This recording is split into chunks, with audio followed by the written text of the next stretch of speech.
The Great Shift is Here. By Jenny Schiltz, November 22, 2020. So much has shifted. In one moment there is greater ease and flow, while simultaneously there is disease and chaos. There is an energy that has been building, pushing us into the unknown. A few weeks ago, Spirit shared that we would be moving into a new location. A new area of the hologram, the simulation. The more I dug into it, the more I began to understand just how big this is for all of us. This is greater than a timeline shift, it is a paradigm shift. It is the one that we have been waiting for. The one we have prepared for during our many incarnations. It was explained that it took a collective effort to reach this place. It took many of us anchoring light while holding the confounds of our reality intact.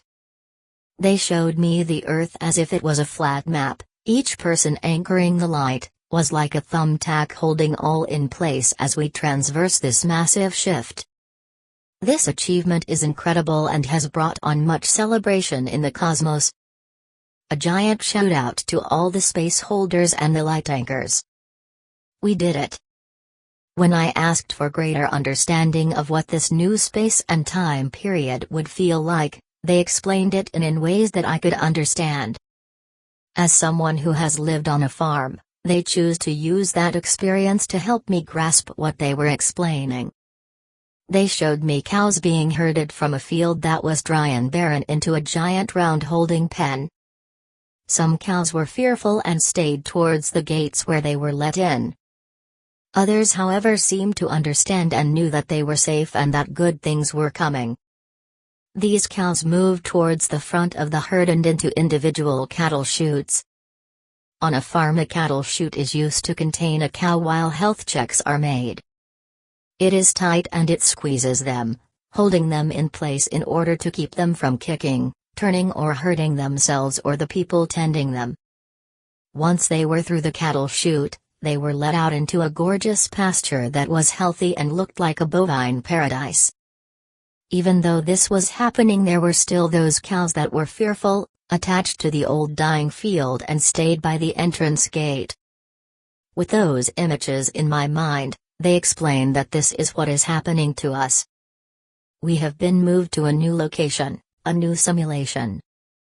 We will feel pushed, pulled, even squeezed as we go through this process, much like being in a cattle chute. I asked what determines the speed in which one moves through the process. They explained that lack of attachment and fear allows a person to move much quicker and with greater ease through the process. Once we are through the process, we then go into the field that holds infinite expression and possibility. It holds a new vibratory frequency and allows us the freedom to reach our fullest potential. Our current location holds much limitation and restriction. It really feels like a time in which we will be forced to see what we have been avoiding in our lives. Things that can no longer be swept under the rug. We each will have our own come to Jesus moment. This is a massive choice point. Do we cling tightly to the old or do we let go in order to receive the new? We have to look at where we have attached into belief systems, identities, people, events, even spiritual understandings. Wherever we have attached into something to help us create an identity is being brought to the light. These attachments keep us locked into the old, tethered to a reality that never really fit us to begin with. It is coming into a state of pure surrender and allowing. This helps us to let go of what no longer serves and opens us to receive all that is possible. When we attach to something, we create expectations and then judgment when the expectations are not met. I was reminded of working with a foster child. His view of what family should be like came from television sitcoms. Due to this distorted view, he didn't allow himself to fit in with other families and was constantly searching for the one that matched the world created in his mind by the television. While that is an extreme case, think about the roles we have played in this lifetime and where we have created scenarios of how it should be instead of accepting what is. I have played daughter, sister, wife, mother, grandmother, friend, etc. Each one of those can come with expectations, some self-created and some put on us by others. By removing the attachment to the roles, I set myself free of those expectations and allow myself to be completely who I am in those relationships.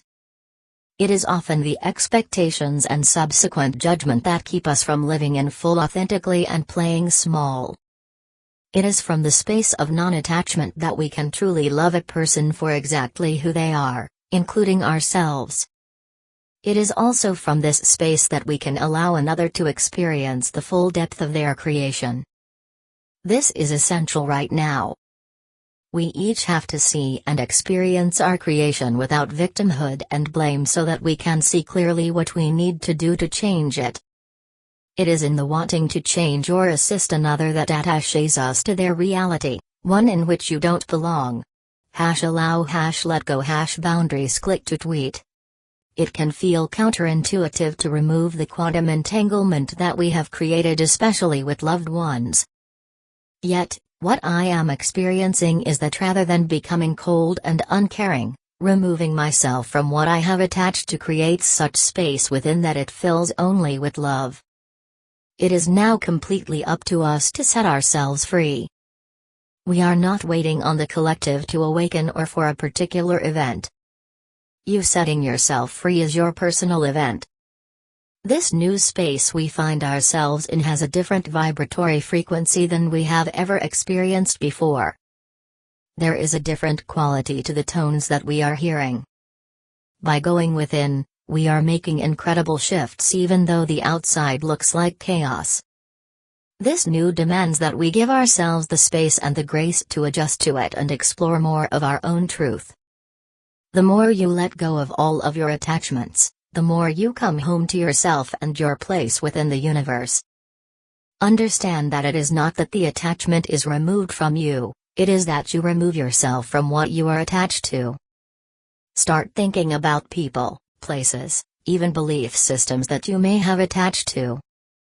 Visualize the person, the place, the thing, or even a belief system. When you are ready, say the following.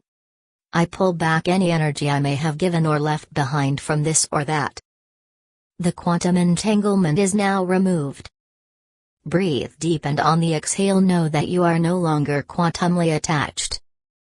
Breathe deep again and on the exhale ground your essence into your body, pushing your breath out your feet. This exercise can make you feel ungrounded, even jittery. Breathe yourself back into presence.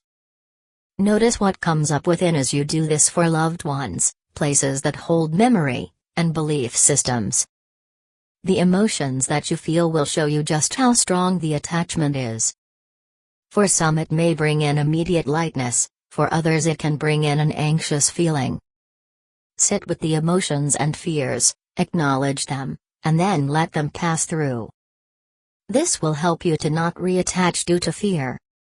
While this may appear to be a time of great upheaval collectively, it doesn't have to be on the individual level. The depth of who we are and the infinite possibilities are calling. We just have to silence the noise enough to listen.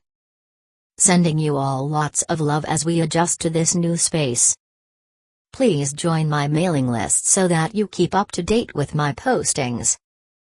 I am finding that many posts that hold information such as this are being shadow banned. To join the mailing list, click here. Thank you to all that have shared and supported this work. It means the world. Jenny.